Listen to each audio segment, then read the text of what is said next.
ആവശ്യമെന്തുണ്ടെങ്കിലും കുഴയണ്ട, റബ്ബിൻ്റെ വാതിൽ മുട്ടണം മടിക്കേണ്ട. തുറക്കും ക്ഷണം അത് സോദരാ വിധിയുള്ളതാ, ഖുർആനിലായി നമ്മോട് പ്രഖ്യാപിച്ചതാ.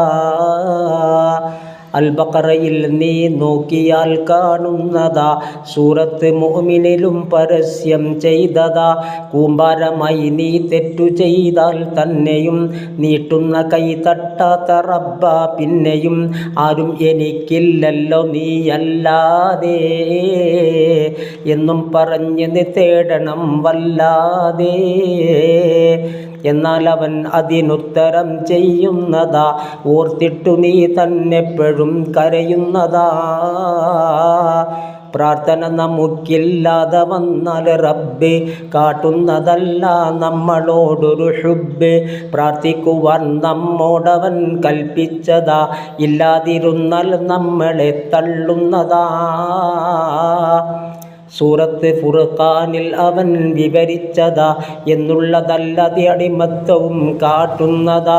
പ്രാർത്ഥിക്കുവാൻ തൗഫീഖ് ചെയ്താൽ പിന്നെ അതിനുത്തരം ഉണ്ടെന്ന് ലക്ഷ്യം തന്നെ.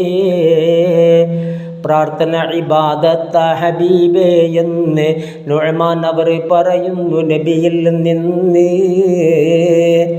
വിശ്വാസികൾക്കുള്ളായുധം ദുആയെന്ന് തിരുമുസ്തഫ നബി തന്നതും പറയുന്നു. അതുമാത്രമല്ല ഇബാദത്തിനത് മജ്ജയ എന്നും ഹദീസിൽ വന്നതും ശരി തന്നെയാ. മൂന്നിൽ ഗുണം ഏതെങ്കിലും ഒന്നുള്ളതാ, പ്രാർത്ഥിച്ചിരുന്നാൽ നിശ്ചയം കിട്ടുന്നതാ. ചോദിച്ചതപ്പോൾ തന്നിടുന്നതു തന്നെ, അല്ലാത്ത പക്ഷം ആഖിറത്തിൽ പിന്നെ. ഇവ രണ്ടുമല്ലെങ്കിൽ പൊറുക്കൽ തന്നെ നബി തങ്ങളിൽ നിന്നുള്ളതാണിതു പൊന്നേ.